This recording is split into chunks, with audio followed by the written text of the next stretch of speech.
Good morning, this is Mission Control Houston. Thank you for joining us for today's ISS update this Wednesday, December 21st. A successful Soyuz launch makes headline news for the International Space Station today. Earlier this morning at 7:16 a.m. Central Time, the Soyuz TMA-03M, carrying its crew of 3 NASA astronaut Don Pettit, Russian cosmonaut Oleg Kononenko, and European Space Agency astronaut Andrei Kuipers, lifted off on time and as scheduled from the Baikonur Cosmodrome in Kazakhstan. The 3 Soyuz crew members, having made it safely to orbit, are now on their way to the International Space Station after a 2-day voyage to the orbiting complex. Now only a few hours after liftoff, we're now looking at a live view inside the International Space Station Flight Control Room, where the team here has been monitoring the systems aboard the station and supporting the day's activities of the Expedition 30 crew members now on the space station. Leading the team here in the station flight control room today is Flight Director Mike Lammer, seen there in the right-hand side in the dark suit, and next to him is Kjell Lindgren, who is serving as Capcom. He is responsible for relaying all the ground messages up to the crew today.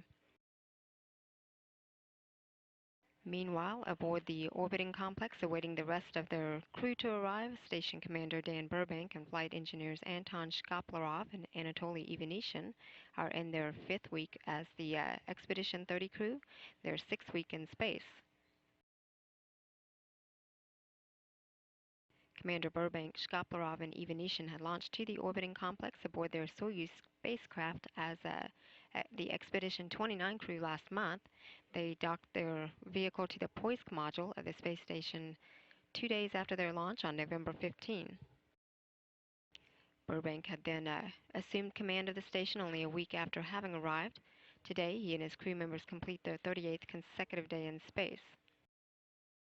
With another Soyuz now bound for the International Space Station, crew members aboard the orbiting complex remain busy to support ongoing research into the effects of microgravity on the human body, biology, physics, and materials, as well as perform some regular maintenance and upkeep to their orbital home away from home. The space station with its crew aboard is now flying at an altitude of about 234 statute miles. The orbiting facility is making a night pass on a southeastern track, having made a pass across Kazakhstan this morning's Soyuz launch site about 35 minutes ago, and now coming across the North Pacific Ocean. The expedition crew began their morning with the first of 2 daily planning conferences a couple hours after wake up at midnight Central Time today. Planning conferences are held with the ground controllers at mission control centers around the world to review the day's activities and plan for the next set of tasks. The crew will participate in another daily planning conference just before entering its pre-sleep period, a couple of hours after today's ISS Update hour.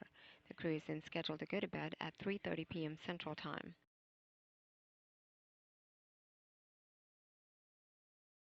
During today's ISS Update hour, Commander Dan Burbank will have completed a journal entry as part of an ongoing journal study. Burbank is now deactivating a photo TV laptop to convert the current Russian video signal into a video signal for downlink via Ku band in advance of Friday's anticipated Soyuz docking. He will then participate in a standard private medical conference and begin an hour of his 2-hour daily physical exercise. Meanwhile, Anton Shkaplerov and Anatoly Ivanishin are working together on the Russian bar experiment that tests detection methods and means for depressurization of the International Space Station modules.